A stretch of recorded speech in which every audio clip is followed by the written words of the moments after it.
Le berger et son troupeau.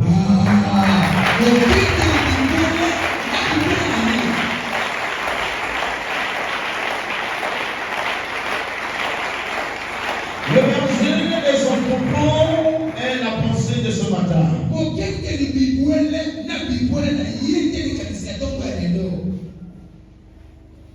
Tu es là? Oui, ça va. Comprendre déjà par où on va passer? Oui,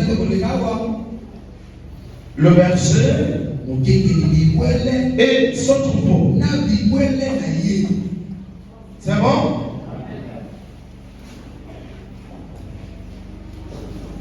Le berger et son troupeau. Le troupeau c'est toi. Le berger c'est moi. Je veux que tu essaies de me suivre avec attention. Parce qu'il y a des choses qui se passent dans l'église entre le pasteur et le peuple de Dieu. C'est plein de gens qui prient, qui gênent, qui vont à la montagne, parfois sans réponse.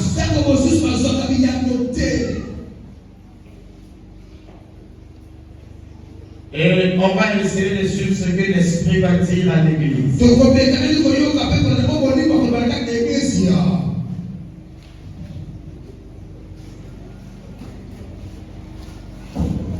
Qu'est-ce que c'est le berger? Qu'est-ce que c'est cette mission?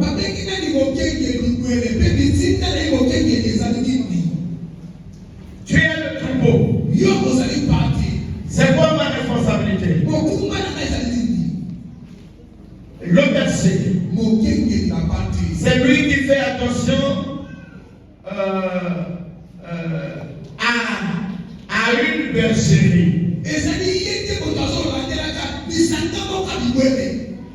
Il sait quand lui donner de l'eau. Il sait quand l'amener manger. Il sait quand les soigner. Il sait quand les tondre. C'est ici chez nous où on n'a pas cette espèce-là. Dans les pays où il fait très très froid,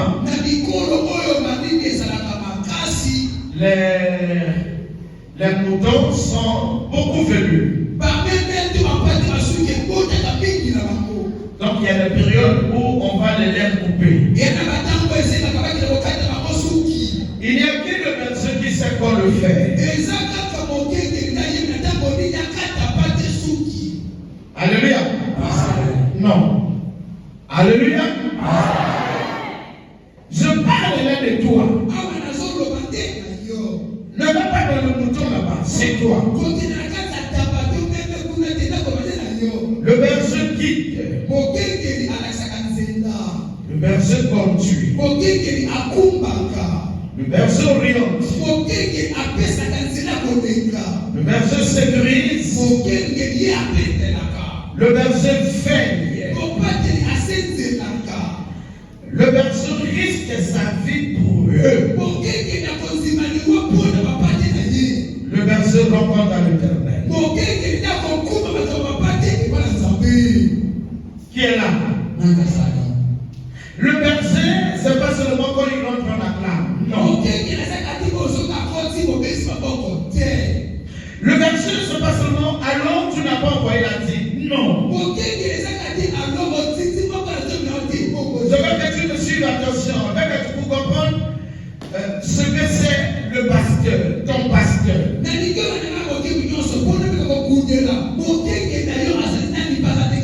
Certainement, tu es venu passer les cultes avec nous, mais tu as ton église et ton pasteur quelque part.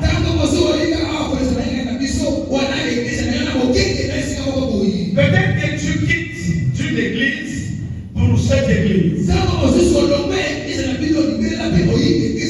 Essaie de me suivre. Peut-être que tu as commis une faute là-bas, ça pourra t'aider pour le bâtir avancé.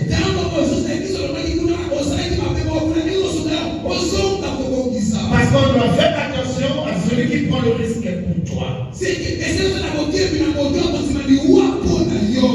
Le berger guide. Le berger conduit. Il oriente. Il sécurise. Le berger veille. Il risque sa vie pour ce troupeau-là. Pensez à David, s'il vous plaît. Il rencontre à l'Éternel pour le troupeau. Amen. Le berger console. Il fait attention. Retenez ces deux derniers mots, s'il vous plaît. Le berger fait attention. Il fait attention et il console. Le berger console. Retenez ce mot, s'il vous plaît. Le berger console. Et que fait le troupeau? Que fait le troupeau? Le troupeau écoute.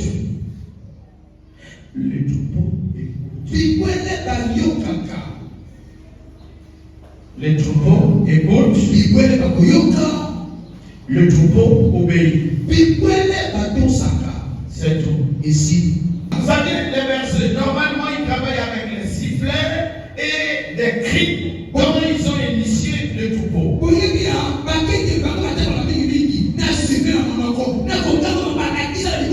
Donc, il y a parfois un cri seulement qu'il fait le troupeau. C'est-à-dire, le troupeau comprend que là, on doit se mettre debout. Rien que le sifflet. Il y a des gestes, quand il fait, il comprend que là, on doit aller le voir l'eau. Donc, le troupeau écoute et obéit. C'est tout.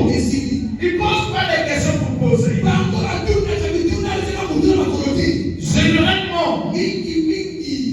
l'animal qui crée sa route va pour la mort.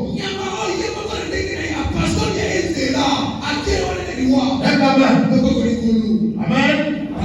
L'animal qui crée sa route à lui va pour la mort. Je vous enseigne le comportement des animaux et leurs pasteurs. Et dans les animaux, il n'y a pas plus d'obéissance que les moutons.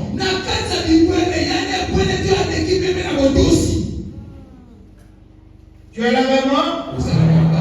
Voilà pourquoi le Seigneur nous considère comme des moutons. Un animal très obéissant et respectueux. Mais nous allons parler de ça aujourd'hui. C'est toi le troupeau, moi je suis le berger.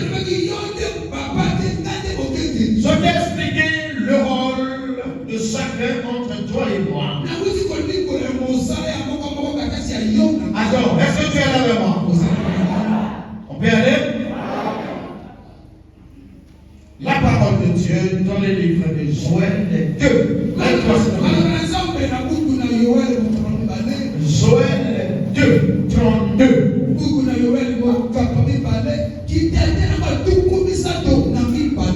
Alors quiconque invoquera le nom de l'Éternel sera sauvé. Le salut serait sur la montagne de Sion et à Jérusalem, comme a dit l'Éternel. Et parmi les réchappés que l'Éternel appellera. Amen. Amen. Alors, quiconque invoquera le nom de l'Éternel sera sauvé. Le salut aussi est pour lui. Il aura donc le salut. Quiconque invoquera le nom de l'Éternel sera sauvé. Et il obtiendra le salut. Quiconque invoquera le nom de l'Éternel sera sauvé. Le nom à que nous sommes ce matin, nous sommes des prières. Nous sommes Batonamabondeli. Nous sommes des prières. Maintenant, on comprend par là qu'il t'arrive d'évoquer l'Éternel.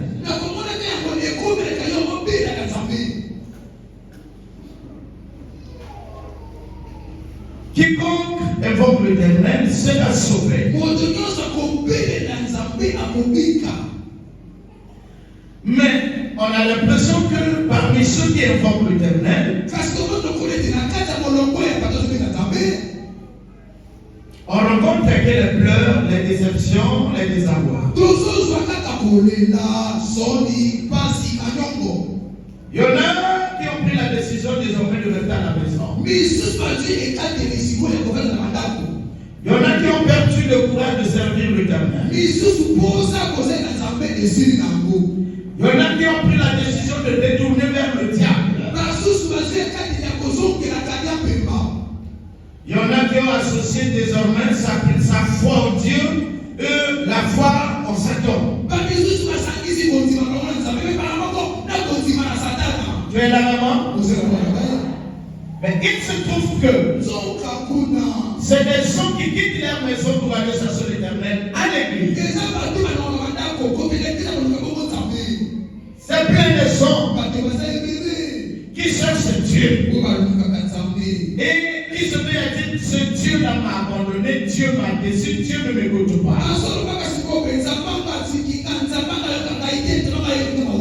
Mais alors il dit dans sa parole, quiconque m'évoquera sera sauvé, aura le salut. Le salut, c'est être parlé des danseurs, c'est être béni, être visité par l'Éternel, être en sécurité, savoir la paix. Mais nous avons des gens qui invoquent l'Éternel. Mais c'est comme s'ils n'ont jamais reçu ce salut-là. Comment on s'explique cela? Alléluia. Donc toi tu es un troupeau qui ne écoute pas, qui n'obéit pas. À ce moment tu me rends malade. Je me questionne comme si c'est moi qui fais mal alors que c'est toi. Pendant qu'il y a la vie ici, mais tu as des yeux qui regardent par-ci par-là. Aucun de nous ne peut suivre les deux lèvres à la fois. Tu es là? Tu m'entends? Tu pries. On a même des pasteurs qui ont fermé des églises en disant Dieu ne m'écoute pas. C'est plein de serviteurs qui ont dit Dieu ne voit pas ce que je fais, je suis déçu. Simplement parce que tu l'as évoqué selon toi. On n'a jamais vu un mouton berger. Non. Le berger est homme, les moutons sont animaux. Donc toi tu es mouton. Normalement tu n'as pas de volonté. Toi, tu mets ta confiance en moi. Et moi je mets ma confiance en l'Éternel.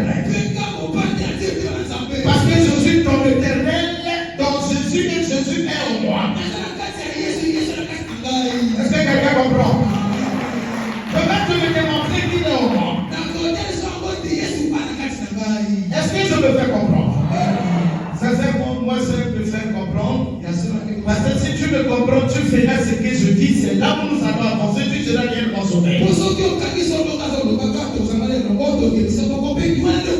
Tu évoques à ta façon.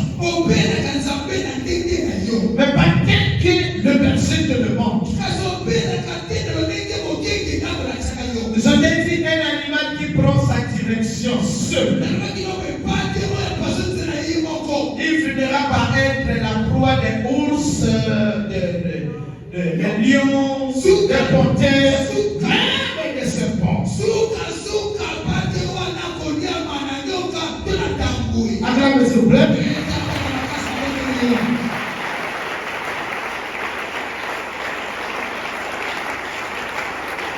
Il est déjà arrivé plusieurs fois d'aller à la montagne.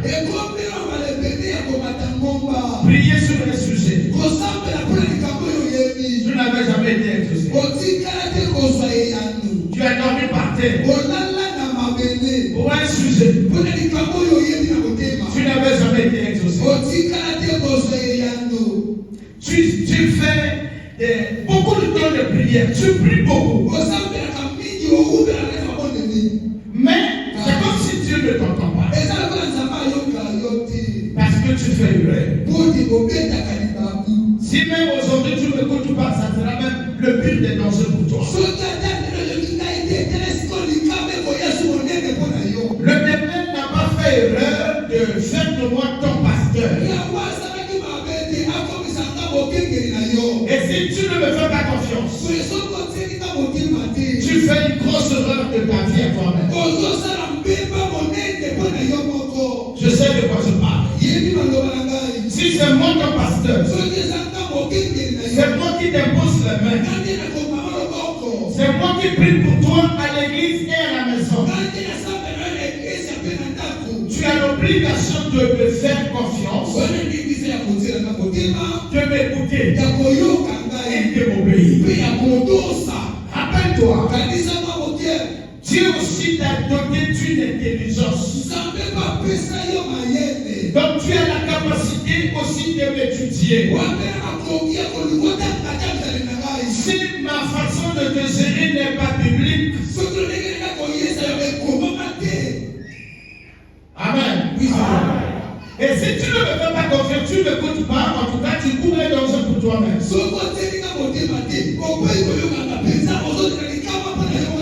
C'est Dieu qui a programmé que tu sois le troupeau que moi je sais. Tu souffres parce que tu ne m'as pas fait confiance. Tu souffres parce que tu ne m'as jamais écouté et tu ne m'obéis pas.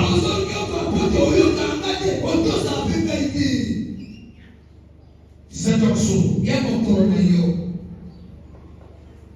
Nous allons l'année prochaine dans quelques jours.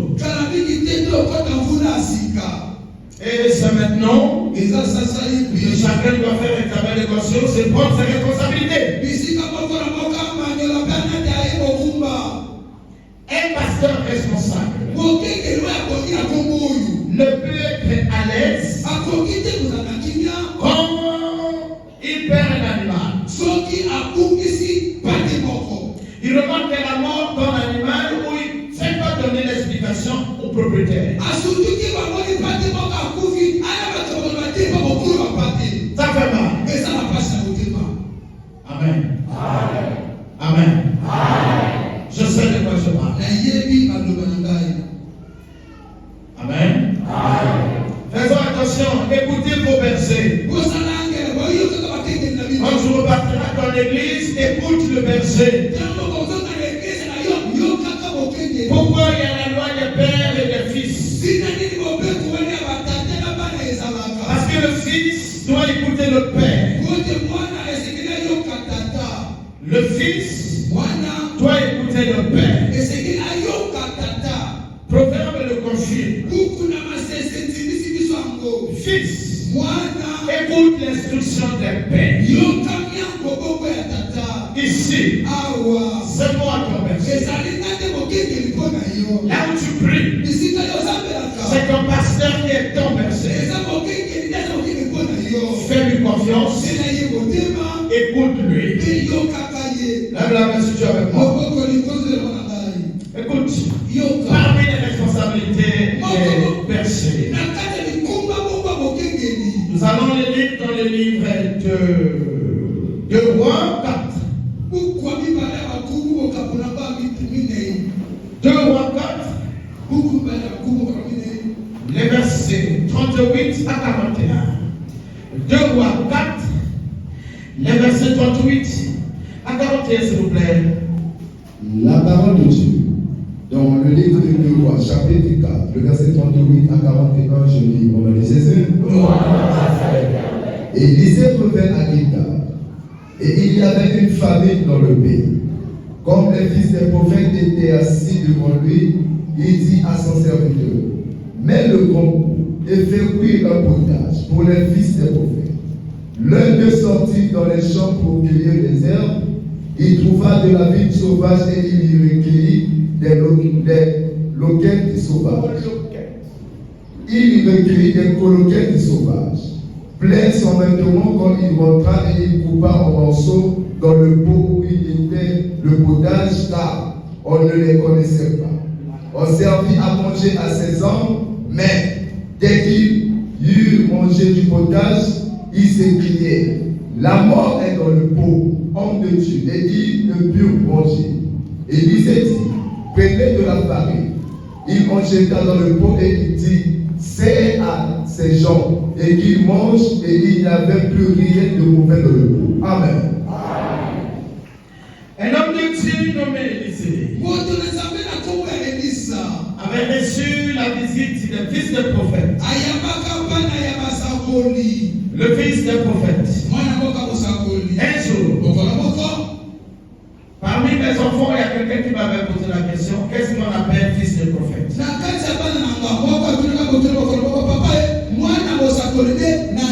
Je pense que ce passage peut déjà donner la réponse à ce frère.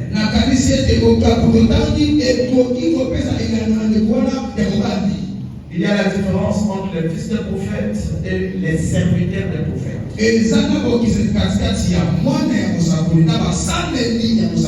Je te donnerai les détails si tu le veux en privé. Donc Élisée avait reçu la visite des fils des prophètes. Lui, il est là, c'est lui le chef. Il voulait nourrir les fils des prophètes. Il va demander à l'un de ses serviteurs, prends la marmite, mets au feu, prends l'igname, arrange, mets au feu. Et le serviteur a obéi. Pendant que la marmite était au feu, l'un des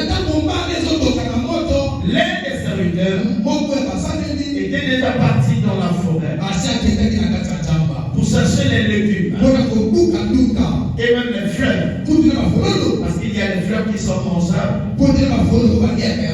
et pleines de vitamines.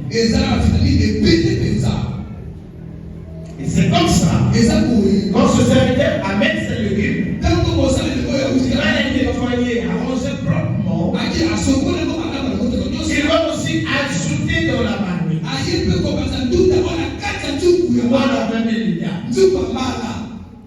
après la cuisson, on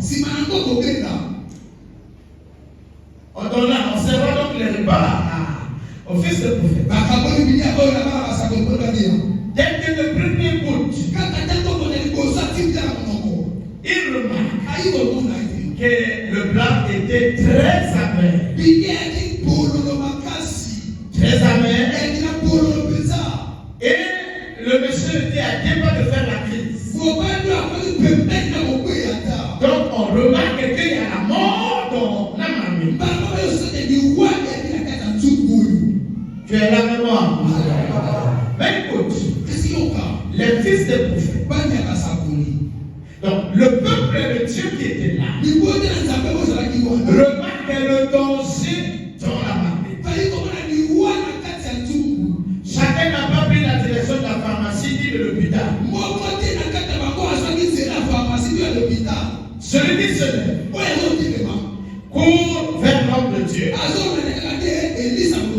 Le premier dit, il y a un danger dans la marmite. On de Dieu, homme de Dieu, ne nous laisse pas comme ça. Il y a la mort dans la marmite. Élise dit, calmez-vous, calmez-vous, ne pleurez pas. Tu me suis? Je suis en train d'expliquer ce qu'on vient de lire. Calmez-vous. Il appelle notre serviteur. Amène-moi la farine. Tu es là? Amène la farine. Regardez. Un danger dans le plat. Mais Élisée parle de la farine. Suivez-moi. Vous lisez sans comprendre. Parce que vous ne consultez jamais ceux qui comprennent. Tout le monde dit Amen. Mais vous ne la comprenez jamais. Vous n'allez jamais comprendre. Jésus pouvait annoncer la bonne nouvelle au milieu de la foule. Mais il était toujours incompris. Même les disciples, donc fous, les gens ne comprenaient pas. Mais quand ils se métient, ils sont contre eux. Ceux qui voulaient savoir pouvaient poser. Et Jésus se mettait à leur donner les détails. La Bible est pleine d'énigmes. Il n'y a rien de détaillé dans la Bible. Les gens ont l'habitude de dire. La Bible explique tout elle-même. Les gens disent comme ça. Ça, c'est la compréhension littéraire. L'esprit qui se cache derrière chaque phrase biblique n'est jamais révélé à tout le monde, si ce n'est à ceux-là qu'il a envoyé. Je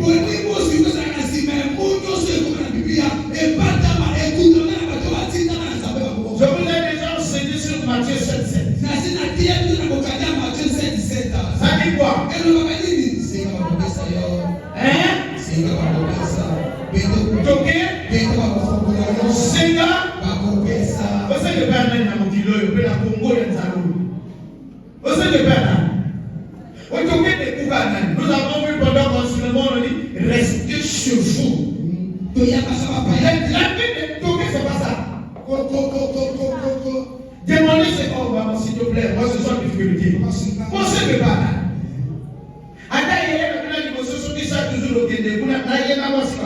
Oui ou non?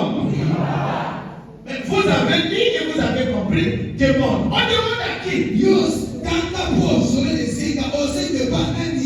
on demande à Dieu. Non, on demande à Dieu, non? Ah non? Yo salé la gâté. Yo t'es gâté. Tu ne fais rien. Seigneur, donne-moi l'argent. Écoute, tu connais quoi?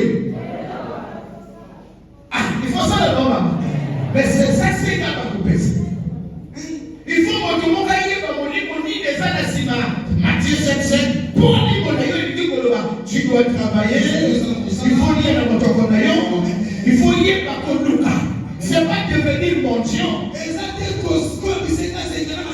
Ça, c'est l'exemple.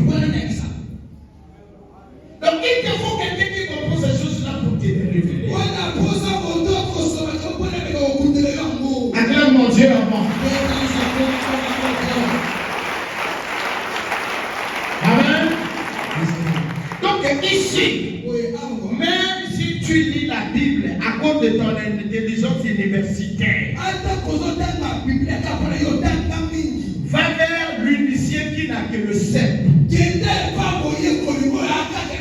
Parce que lui, il a la compréhension de l'esprit, des choses que ton intelligence humaine ne peut pas te donner.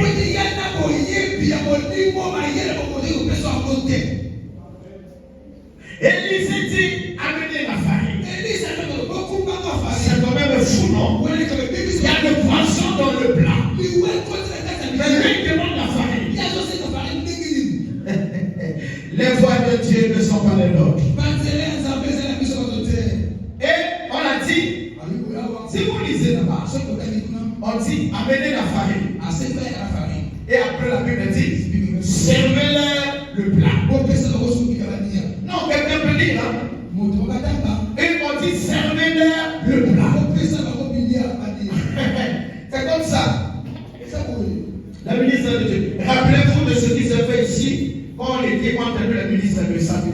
avec le pasteur bien-aimé. Lis la partie là. Élisée dit, prenez de la farine. Voilà. Il en jeta dans le pot et dit, sers à ces gens et qu'ils mangent. Et il n'y avait plus rien de mauvais dans le pot. On a dit que Isa priait sur la farine. On a dit donc c'est un nom. Est-ce qu'il y a quelque part qu'on a dit Élisée prit la farine, il fait la prière et il jeta dedans.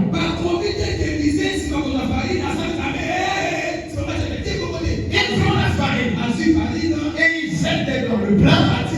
Il n'y avait plus le danger et les gens mangeaient. Voilà la responsabilité du verset. Moi, je fais attention. Je fais. Quand il y a quelque chose qui ne va pas, chasse mon travail.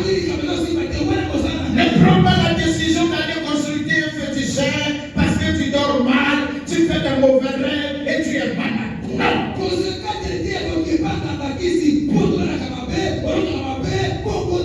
Et c'est ce que tu fais. Quand nous parlons d'évoque-moi, je te répondrai. Comment faire pour évoquer? Viens me voir. Je suis le berger. Je te dirai ce que tu dois faire et ce que tu ne dois pas faire. À compter d'aujourd'hui, écoute-moi. Tu as assez dormi par terre. Sans le poste. Tu as assez allé à la montagne. C'est-à-dire qui s'est hier pendant la réception. Toi qui t'as donné le droit d'aller prier sur la montagne.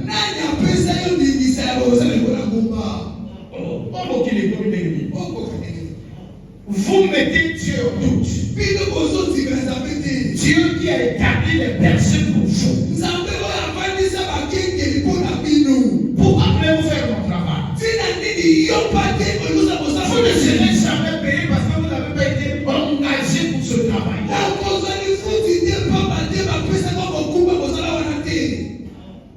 C'est clair? Est-ce que je me fais comprendre? J'ai pas envie de prier ce matin. Alors, j'ai besoin de ton attention. Ce message est un message de vie pour toi. Si tu ne le comprends pas, c'est ton problème. C'est là. Vous dormez par terre en jeûne. Vous allez à la montagne, c'est à moi. De dire, aujourd'hui, nous allons dormir à l'église. Nous allons à la montagne. Nous serons en jeûne. Tu es visionnaire où? Qui t'a donné l'ordre? Tu sais par rapport à quoi? Qui t'a dit que par rapport à ton problème là il faut céder? Qui t'a dit? C'est un problème où tu m'obéis. C'est un problème où tu fais ta confession. C'est un problème où tu as l'impression que l'homme se parle sur toi. Il y a la solution. C'est pas céder.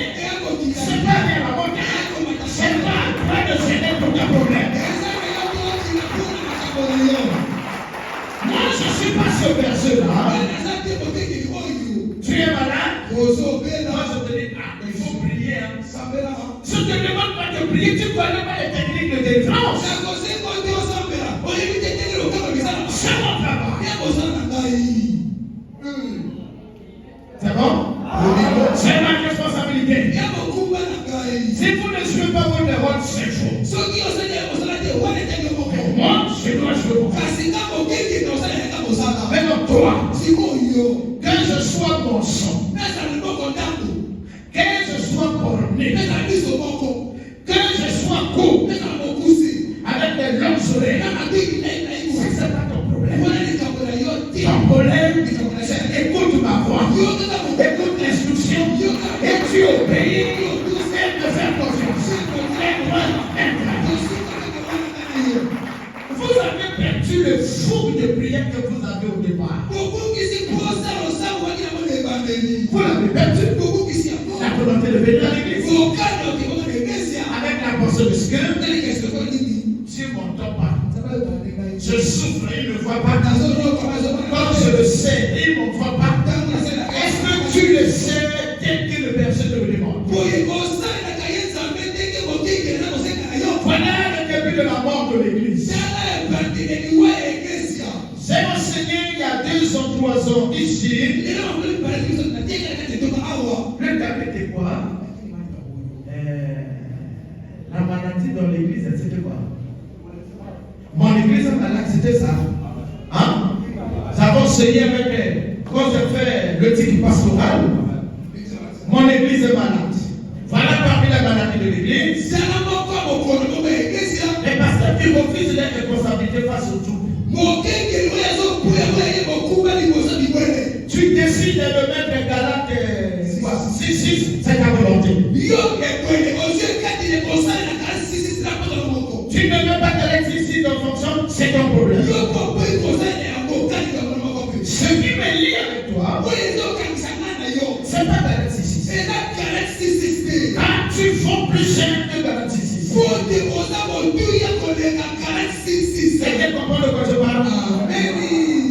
Donc, s'il te plaît, écoute-moi. Je suis Élisée pour toi. Le plan que je te donne, s'il y a un problème, reviens vers moi. Tu reviens vers moi me parler. Je saurai qu'est-ce qu'il faut ajouter, qu'est-ce qu'il faut enlever. C'est moi qui dis les temps de te nourrir, de te consoler. Parce que d'une manière ou d'une autre, je joue le rôle du consommateur. Je sais de quoi je parle. Je vais te le démontrer. Élisée prend la farine. Il fait ce que Dieu lui a mis à terre de faire. Après la mort a pris la fuite. Le même plat était mangé par les fils des prophètes. Je te dis ce matin, ma soeur, mon frère, si tu essaies de me donner la responsabilité de ta vie, il y a des choses qui se font dans ta famille depuis que tu étais né. Mais dès que tu me donnes la responsabilité de ta famille, il y aura des changements.